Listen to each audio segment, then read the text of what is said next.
Hello students. कैसे हैं आप लोग? ठीक है। चलिए, कहाँ शुरू करना है हमको? कहाँ तक पढ़ा था हमने? अरे लास्ट क्लास बताओ ना। कैसे बताओगे? जेनेटिक्स के अंदर अपन डिसऑर्डर या डिसऑर्डर से पहले लिंकेज, ठीक है। आई एम सॉरी, 30 सेकंड बाद मेरे को याद आ रहा है कि अच्छा क्या पढ़ रहे थे। ठीक है। हाँ, लेकिन मेरे को ये नहीं भूला हो कि क्या पढ़ाना है, मतलब उस टॉपिक के अंदर क्या पढ़ाना है। ठीक है, चिंता मत करो। चलिए, अपन आगे बात कर रहे हैं जेनेटिक डिसऑर्डर।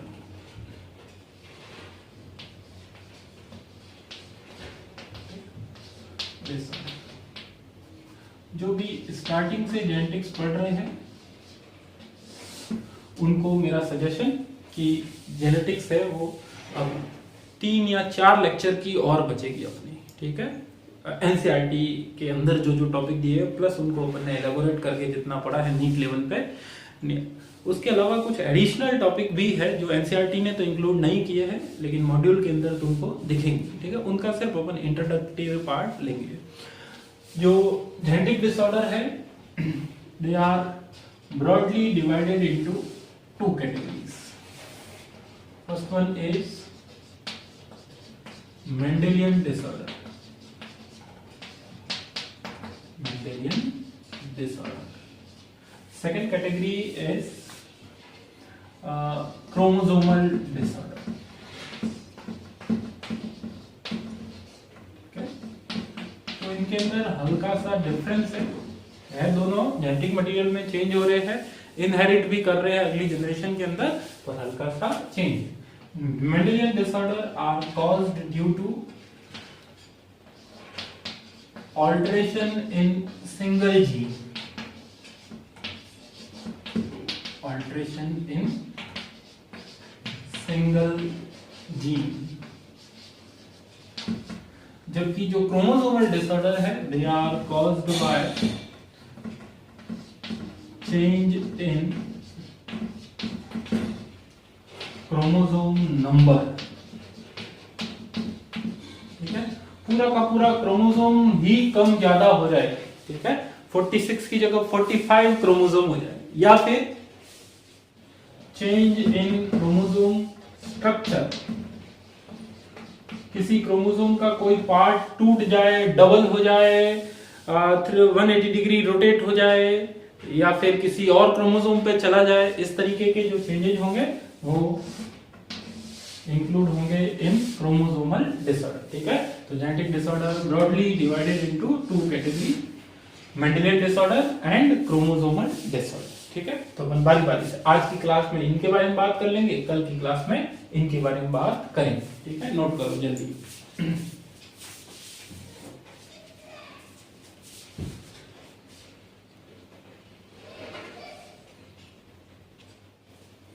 ठीक है, चलिए हटा दें इनको। नोट करने के लिए वापस से भाई साहब मैंने पहले बोल रखा है आपको क्या करना है। नोट तो करना ही है, लेकिन करना क्या है?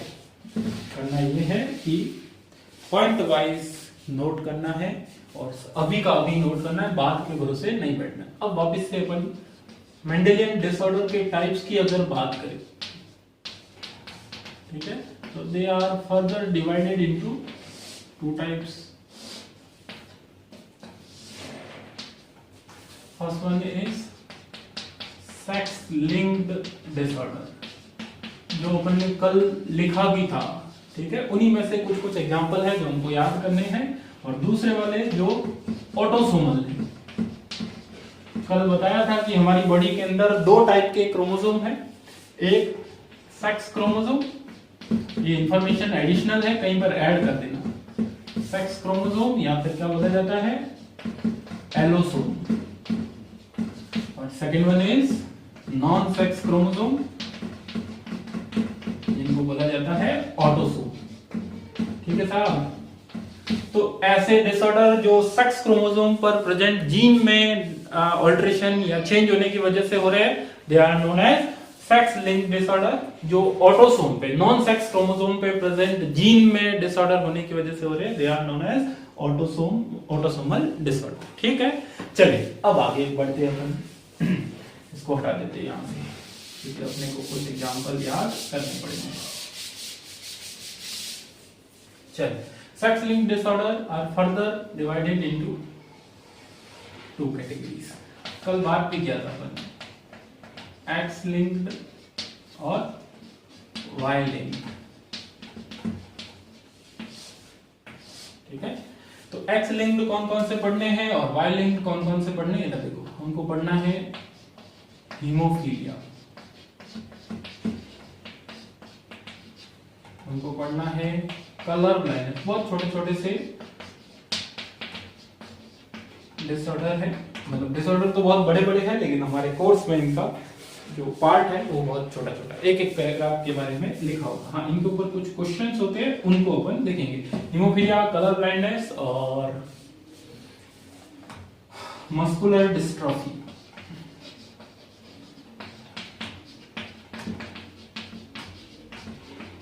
इसी तरीके से ग्लूकोज 6-फॉस्फेट dehydrogenase deficiency। क्या है?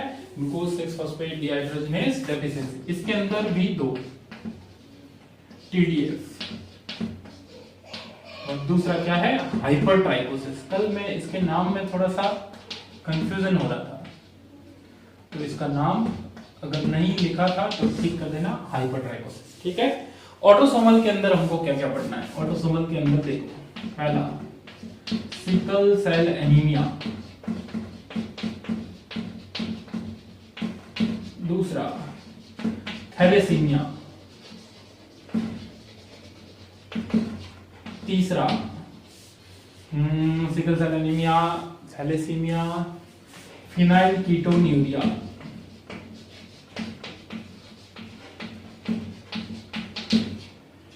एल्केप्टोन्यूरिया,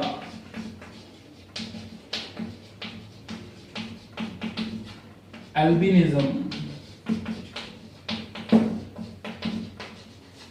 last one is cystic fibrosis. Okay, तो इनमें से इन दोनों का केवल एग्जाम्पल याद रखना है, बाकी सब के बारे में भले एक एक दो लाइन पढ़ेंगे, पर पढ़ेंगे जरूर। ठीक है, ये दोनों एग्जाम्पल याद रखना, और ये सब एक्स लिंक्ड रिसेसिव डिसऑर्डर कैसे है, रिसेसिव है। ठीक है, इसी तरीके से वो सारे के सारे किस तरीके के डिसऑर्डर है, ऑटोसोमल रिसेसिव।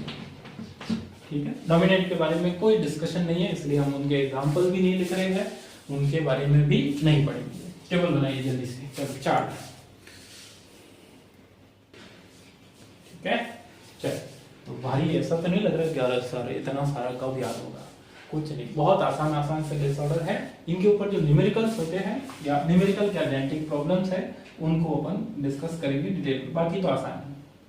बाकी तो आज इनके बारे में पढ़ लेते हैं, इनके कल के बारे में ऑटोसोमल पढ़ लेंगे, काम हो जाएगा अपना।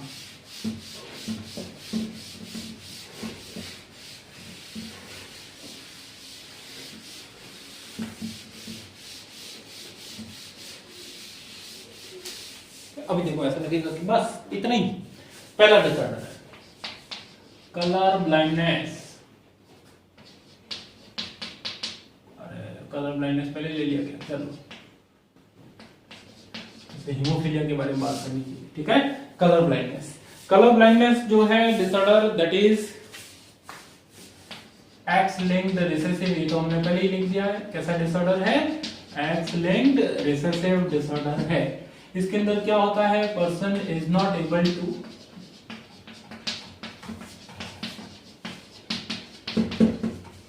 डिफरेंशिएट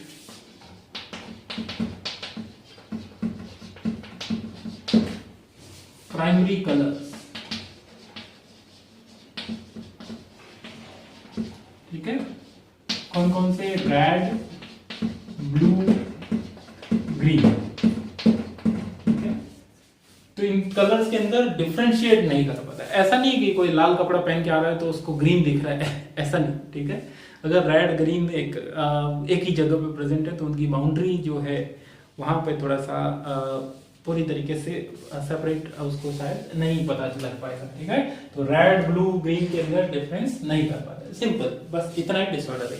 इनके ऊपर न्यूमेरिकल होंगे वो इंपॉर्टेंट है, वापस बोल रहा हूँ, ठीक है। चलिए दूसरा disorder haemophilia. Haemophilia is characterised by slow या डिलेड क्लॉटिंग। मतलब ऐसे व्यक्तियों के शरीर में अगर चोट लग जाए तो ब्लड फ्लो है वो ज्यादा देर तक होगा, क्लॉटिंग की प्रोसेस है वो बहुत लेट होगी, इनफैक्ट ब्लड क्लॉटिंग है वो बहुत ही कम अमाउंट में होगा, ठीक है। थोड़ी देर बाद बॉडी अपने आप ही उस एरिया में ब्लड भेजना कम कर देगा, तो ब्लड फ्लो है वो बहुत लंबे टाइम तक होता है क्योंकि क्लॉटिंग लेट होती है। उसका रीजन क्या है कि क्लॉटिंग फैक्टर की एब्सेंस होती है, एब्सेंस ऑफ फैक्टर 8वें फैक्टर की एब्सेंस होती है, जिसको बोला जाता है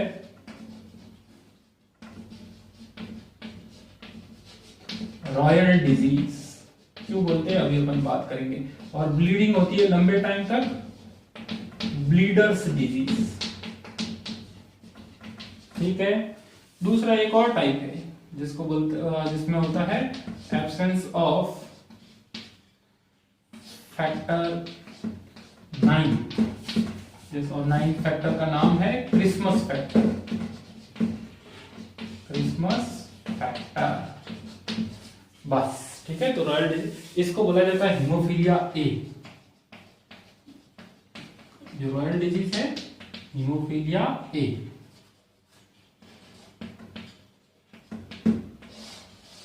इसको बोला जाता है हीमोफीलिया बी,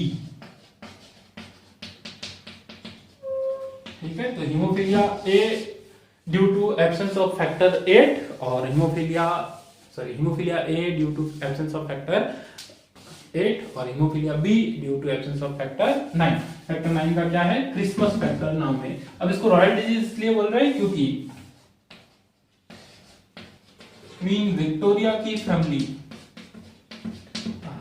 राजा महाराजाओं की कोई बात आई, पहली बार ऐसे उनके बारे में हमेशा अच्छी बातें सुनने को मिलती है, आज बीमारी के अंदर उनका नाम है, ठीक है। क्वीन विक्टोरिया की जो फैमिली है उसके अंदर भी ये डिसऑर्डर इनफैक्ट डिस्कवरी उसी में हुई थी प्रोबेबली, और उनके अंदर भी है। अब ये जेनेटिक है तो कंटिन्यूअसली चलता है, अभी भी जनरेशन के अंदर होगा, इसीलिए इसको क्या बोला जाता है, रॉयल डिजीज बोला जाता है। वाह, डिजीज भी रॉयल, ठीक है।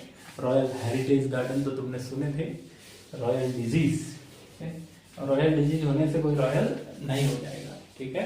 रॉयल को डिजीज हुई थी इसीलिए वो डिजीज रॉयल हो गई, ठीक है। ऐसा मेरे को डिजीज हो जाए मैं भी रॉयल हो जाऊंगा, नो, ठीक। तो हीमोफीलिया किसकी वजह से, स्लो या डिलेड क्लॉटिंग होती है या कंटिन्यूअस ब्लीडिंग भी बोल सकते हैं, ठीक है। चलिए, तो 2 एक्स लिंक्ड डिसऑर्डर की बात हमने करी, नोट करना था, पीछे जाके कर लो, नोट करना ही है, नोट नहीं करोगे कोई मतलब नहीं है सारे।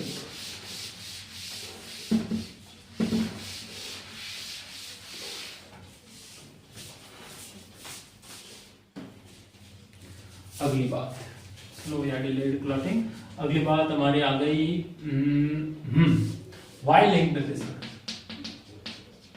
ये तो और भी आता है, पहला क्या था, TDF, testis determining factor, determined by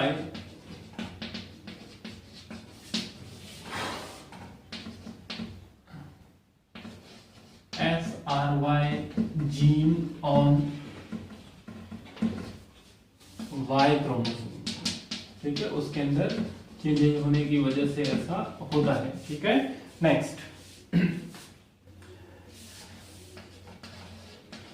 Y chromosome के ऊपर टोटल कितने जीन है, टोटल 231 जीन्स। एडिशनल इंफॉर्मेशन है, नोट करके रखिए। TDF हो गया। दूसरा हाइपरट्राइकोसिस,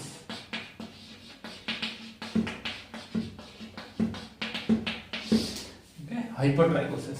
हाइपरट्राइकोसिस के अंदर क्या होते हैं, एक्सेस हेयर ग्रोथ,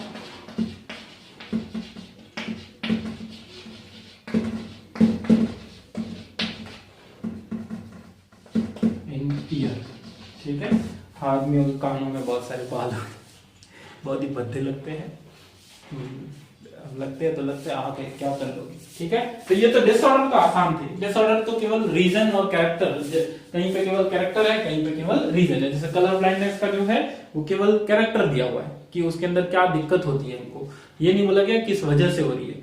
हीमोफीलिया का हमको कैरेक्टर भी दिया हुआ है, रीजन भी दिया हुआ है, ठीक है, आसान है, डिसऑर्डर कोई मुश्किल नहीं है। अब डिसऑर्डर के बारे में क्या क्वेश्चन आएंगे, ऐसा तो नीट वाले नहीं देंगे। नीट वाले क्या पूछेंगे तुमको ये बताइए, नीट वाले कौन है?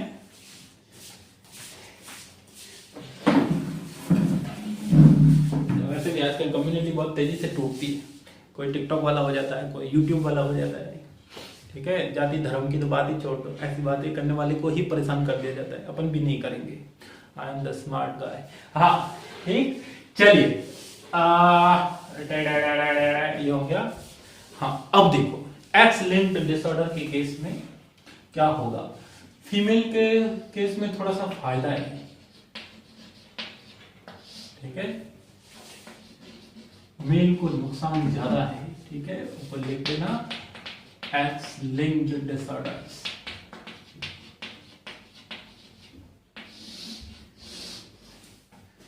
ठीक है, चलिए कैसे फायदा है फीमेल को, कैसे नहीं। मेल के पास में क्रोमोसोम क्या होते हैं, एक्स वाई, फीमेल के पास में क्या है, मतलब उनके पास एक्स क्रोमोसोम की 2 कॉपी है, क्योंकि मेल के पास एक्स क्रोमोसोम की केवल एक ही कॉपी है। अगर वही डिफेक्ट हो जाए, डिफेक्ट अगर दिखाना है तो अपन क्वेश्चन के अंदर या इस तरीके का डॉट लगाते हैं, ठीक है।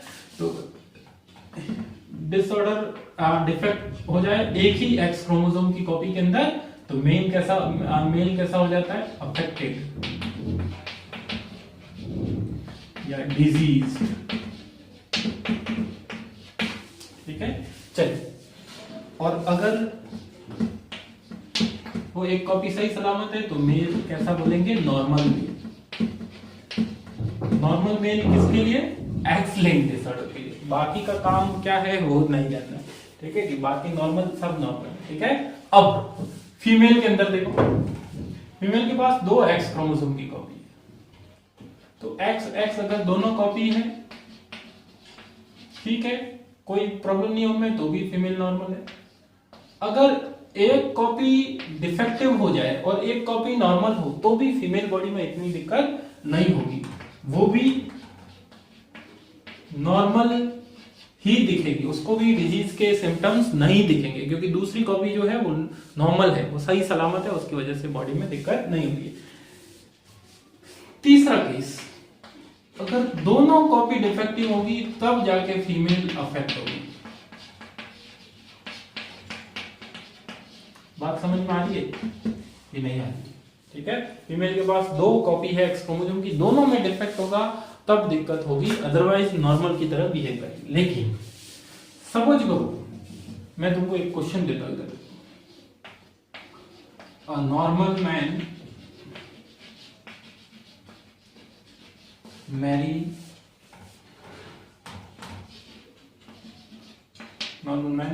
अ नॉर्मल वुमन, वो नॉर्मल वुमन ऐसी, ठीक है। तो क्या इनके बच्चों में एक्स लिंक्ड डिसऑर्डर, मान लो हीमोफीलिया होने की संभावना है कि नहीं है, ठीक है। तो अब देखो, नॉर्मल मैन तो लिखा ही नहीं, नॉर्मल मैरी और नॉर्मल वुमन, ओ भाई साहब आदमी तो चाहिए ना, नॉर्मल मैन, ठीक है। अब देखो ध्यान से देखना इसको, नॉर्मल मैन है तो मैन तो कैसा हो गया, एक्स वाई, ठीक है, और वुमन हमको दी हुई है, हमको नहीं दी हुई है, मतलब सवाल में लिखा हुआ है, हमको दी हुई है, हमको कहाँ दी, हाँ मतलब हमको दी हुई है, तुमको नहीं दी, हाँ।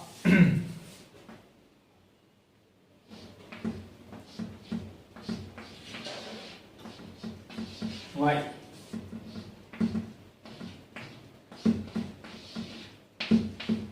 ये बन गए गैमेट, बन गए।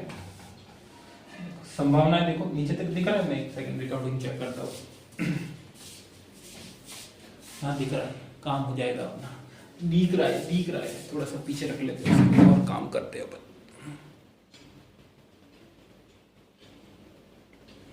अब और भी अच्छा दिख रहा है, देखो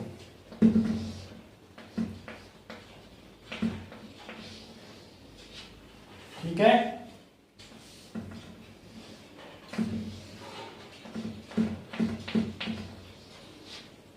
ठीक है,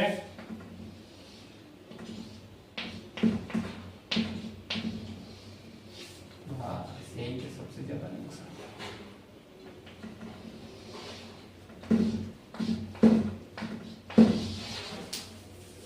देख लो ये नॉर्मल ही होगी, भले उसके पास एक डिफेक्टिव जीन है। नॉर्मल इस लड़के के बारे में सोचो, कैसा हो जाएगा? अफेक्टेड मेल हो जाएगा, ठीक है। कैसा है? अफेक्टेड, डिजीज्ड हो जाएगा। इनके और इनके कॉम्बिनेशन से बनने वाला चाइल्ड जो होगा वो कैसा हो जाएगा? डिजीज्ड हो जाएगा। तो फिर ये वुमन नॉर्मल कैसे हो सकती है? तो इसमें और इसमें, किसमें? इसमें और इसमें कुछ तो फर्क करना पड़ेगा, ठीक है। तो नहीं एक सेकंड, इसमें और इसमें और इसमें, ये भी नॉर्मल बोल रहे हैं, ये भी नॉर्मल है, तो कुछ तो फर्क है। क्या फर्क है? ये खुद तो नॉर्मल है लेकिन अगली जनरेशन के अंदर खुद तो नॉर्मल है, फिनोटिपिकली नॉर्मल है, उसके पास एक डिफेक्टिव जीन भले ही है पर दूसरा नॉर्मल जीन है, तो उसका काम तो चल रहा है। खुद तो नॉर्मल है पर अगली जनरेशन के अंदर क्या कर सकती है? डिजीज को कैरी कर सकती है, जैसे इस केस में देखने को मिला है। आदमी से तो डिजीज नहीं आई तो इससे ही है, तो इसको अपन नॉर्मल बट कैरियर क्या बोलेंगे? नॉर्मल बट कैरियर, ठीक है। तो ये तीन बातें याद रख लेना तुम्हारे जेनेटिक्स के बारे में। इस पे रिलेटेड जितने क्वेश्चंस आएंगे वो सारे के सारे आसान हो जाएंगे, ठीक है। अब एक क्वेश्चन बनता है, अभी मैं तुमको लिखाऊंगा, ठीक है। तो एक सिंपल सा, बोर्ड वाले बच्चे जो भी देख रहे हैं कि क्या रीजन है कि एक्स लिंक्ड डिसऑर्डर जो है वो फीमेल बॉडी में या फीमेल को होने की संभावना कम रहती है। सिंपल सा आंसर है because female are less affected.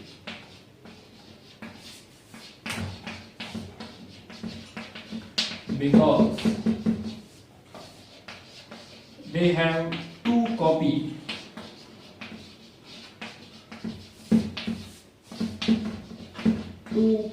of X chromosome। आदमी को जल्दी से हो सकता है because they have only one copy या single copy of X chromosome। बताओ समझ में आया? हाँ जी समझ में आया। ऐसी आवाज मेरे को तुम्हारे आत्मा की आवाज आ रही, ठीक है। नोट करो जल्दी से।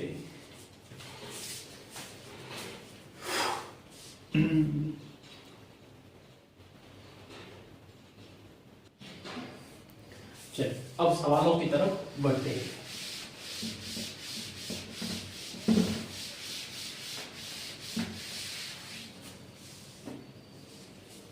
Question,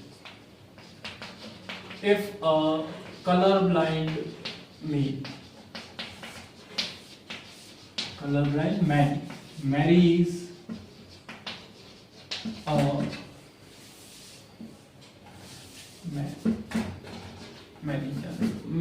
a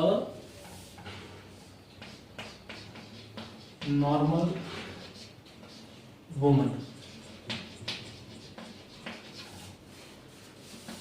what is the probability of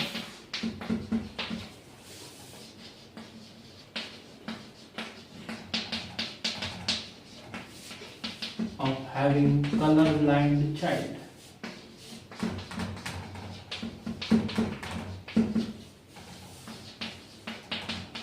ठीक है, अगर ऐसा क्वेश्चन आता है तो इसको कैसे सॉल्व करना है, ठीक है। बहुत आसान, बहुत आसान। ऊपर मम्मी पापा को लिख लो, मेल और फीमेल, ठीक है। मैन वुमन दोनों को लिख लो। मेल कैसा है? अफेक्टेड है, तो मैंने बताया कि मेल अफेक्टेड कब होता है, जब उसके पास एक्स क्रोमोसोम की सिंगल कॉपी वो डिफेक्टिव है। फीमेल नॉर्मल बोलते हैं। तो जब तक कोई ऑप्शन में परसेंटेज के से रिलेटेड कोई दिक्कत नहीं हो और आंसर से रिलेटेड कोई दिक्कत नहीं है, कोई एडिशनल इंफॉर्मेशन नहीं है, तब तक कंप्लीटली नॉर्मल ही मानना है उसको। ठीक है, चल उसको मतलब फीमेल। अब इससे गैमेट कौन कौन से बन गए, 1 2, खैर इन दोनों को लिखने की जरूरत ही नहीं, क्योंकि ये आए बात एक ही होती है।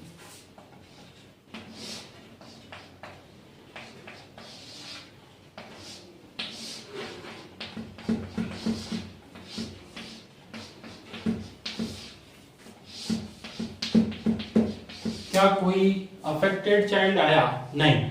ये दोनों तो क्या है, कैरियर वुमन है। क्या है, कैरियर वुमन है। ठीक है, तो प्रोबेबिलिटी कितनी है, 0%। कितनी है प्रोबेबिलिटी, 0%। इसका आंसर तो हो गया 0%। बात समझ में आई? ठीक है, normal male, normal male, normal male, normal woman, normal woman, ये दोनों नॉर्मल है बट कैरियर है। अब अगर सवाल बोलता कि नॉर्मल बट कैरियर, ठीक है, तो सारी कहानी उल्टी हो जाती है। अब तो अलग ही चीजें निकल के आती। देखो ये ऐसे क्रॉस करना तो आ रहा है ना तुमको, ठीक है, एक बार इसको उन दोनों से क्रॉस करो। ठीक है, ये कर लिया और एक बार, सही है। तो अब इन दोनों का मैं लिख रहा हूं, देखो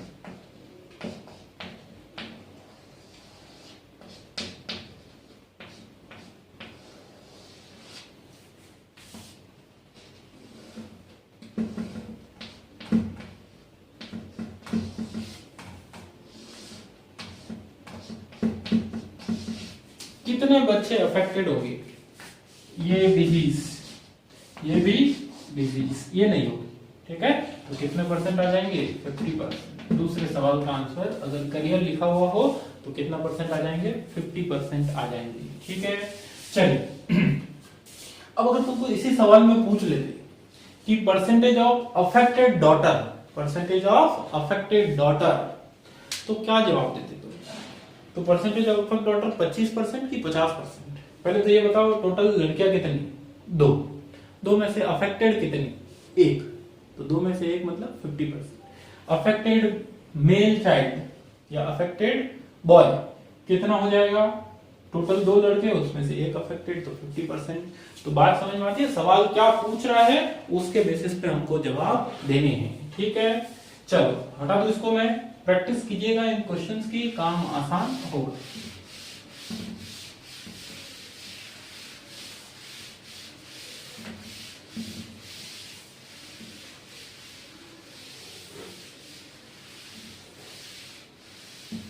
एक और बात, हीमोफीलिया का सवाल है। If a normal male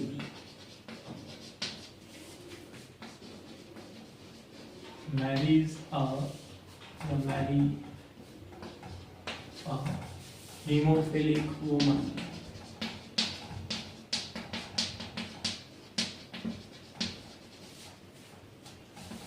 calculate the percentage of, yeah, what will be the percentage of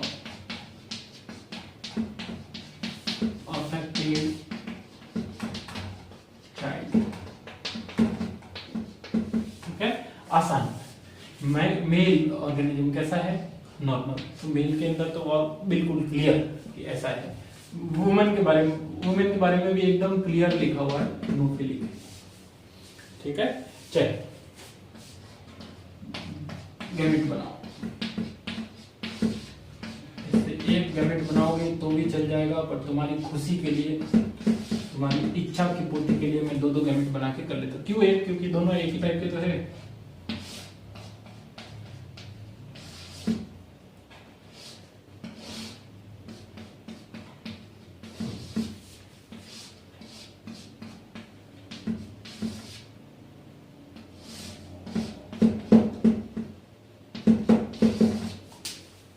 ठीक है, चलो तो इसमें कितने अफेक्टेड है गिन के बताओ जल्दी से। एक लड़का अफेक्ट, दूसरा लड़का, लड़कियां दोनों बच गई। लड़कियां दोनों अफेक्टेड नहीं है। तो कितने परसेंट? 50% बच्चे अफेक्टेड होंगे। ये तो आसान कोई नॉर्मल बात है। तो ऐसा देखा जाता है कि हीमोफीलिया लड़कियों को होने की संभावना बहुत कम है। हीमोफीलिया लड़कियों को होने की संभावना बहुत कम है। क्यों? क्योंकि हीमोफीलिया लड़कियों को होना हो तभी हो सकता है जब उनका फादर कैसा हो, अफेक्टेड हो। ठीक है, अगर फादर अफेक्टेड है तभी गर्ल्स के पास इस तरीके का एक्स क्रोमोसोम आएगा। बात समझ में आ रही है? ठीक है, और ऐसा देखा गया है कि अफेक्टेड मेल अपनी लाइफ के इनिशियल फेज में ही डेथ हो जाती है। ठीक है, तो अफेक्टेड मेल जनरली हीमोफीलिया से रिलेटेड होंगे ही नहीं, और नहीं होंगे तो चाइल्ड या डॉटर के अफेक्टेड होने की संभावना कम होगी। तो जहां पे भी तुमने लिखा है हीमोफीलिया, वहां पे एक नोट डालो, बहुत इंपॉर्टेंट। ठीक है, इसको नोट कर लीजिएगा, बाकी का काम करते हैं। वहां पे एक अच्छा नोट डाल दीजिएगा, हीमोफिलिक डॉटर या फीमेल इज रेयर बिकॉज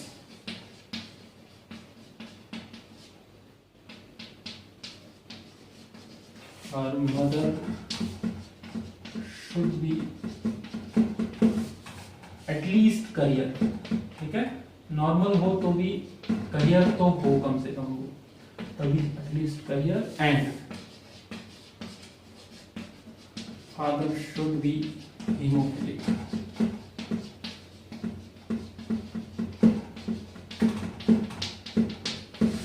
और फादर हीमोफिलिक जनरली नहीं होते हैं, क्योंकि ऐसे लड़के अर्ली एज में मर जाते हैं, डाई एट अर्ली एज।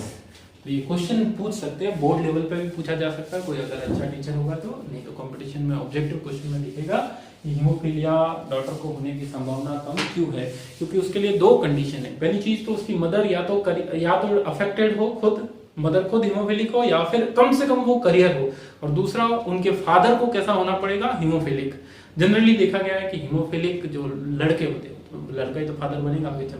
ठीक है, जो हीमोफिलिक फादर होते हैं वो अर्ली एज में उनकी डेथ हो जाती है। तो अगर ऐसे बॉयज होंगे ही नहीं, ऐसे अफेक्टेड मेल होंगे ही नहीं, तो डॉटर को होने की संभावना कम रहेगी। क्लियर? तो आज की क्लास के लिए इतना सफिशिएंट है, काफी कुछ पढ़ा है।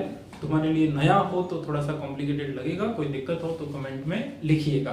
बाकी तैयारी करते रहिए। Stay safe.